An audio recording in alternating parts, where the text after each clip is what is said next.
welcome back to Accurate Key TV. Just here to talk about the rest of, or part 2 of the sensory deprivation chamber. Kind of touched on it after Atlanta really exposed it and brought to light some of the practices that are common within the more, let's say, affluent black community and entertainment community as a whole. Well, let's start off by talking Kanye West, of course. What? It's known that Kanye West deals with the bipolar disorder. Bipolar disorder is just a chemical imbalance. So distressing that people will go out of their way to seek any kind of treatment, especially if they have the money to do so.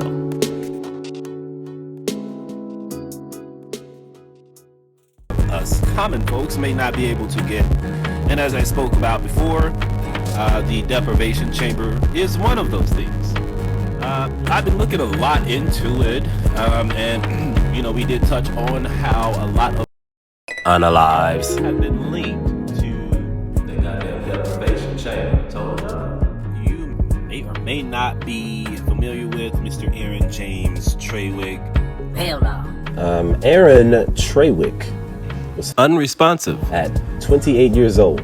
He was made famous because he was one of those guys who injected himself with a do-it-yourself herpes treatment in front of an audience at a self-experimentation conference. He was the CEO of Ascendance Biomedical, a mysterious company aimed at making gene-based medical treatments available to everyone. Now imagine that, if we could have that for everyone. There was a guy who came in as a HIV patient, and he was filmed on Facebook injecting himself with a compound provided by the Ascendance Biomedical Company. And he was cured. So, of course, he was getting ready to tackle lung cancer, which is very lucrative type of disease for the medical system, or what do you call it, AMA? Yeah, I'm not in medical. No excuse. But I do know that they, FDA and AMA, they're all one and the same.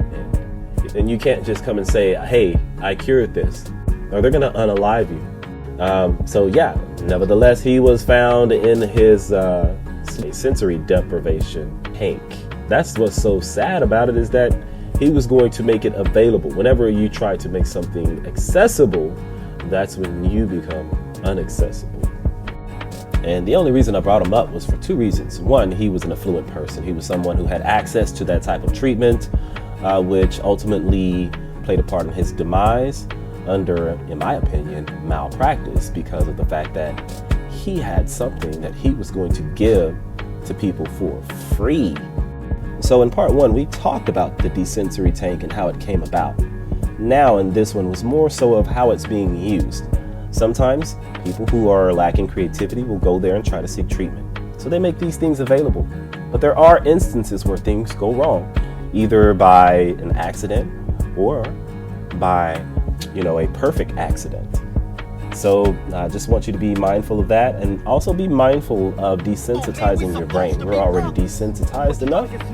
And if you do it too much, our brain will start to not be able to decipher what is real and what is fake. We're already on the brink of that. So that's it, guys. I hope I didn't bore you. I hope you go do some research and look into it even more. There's a lot of juice.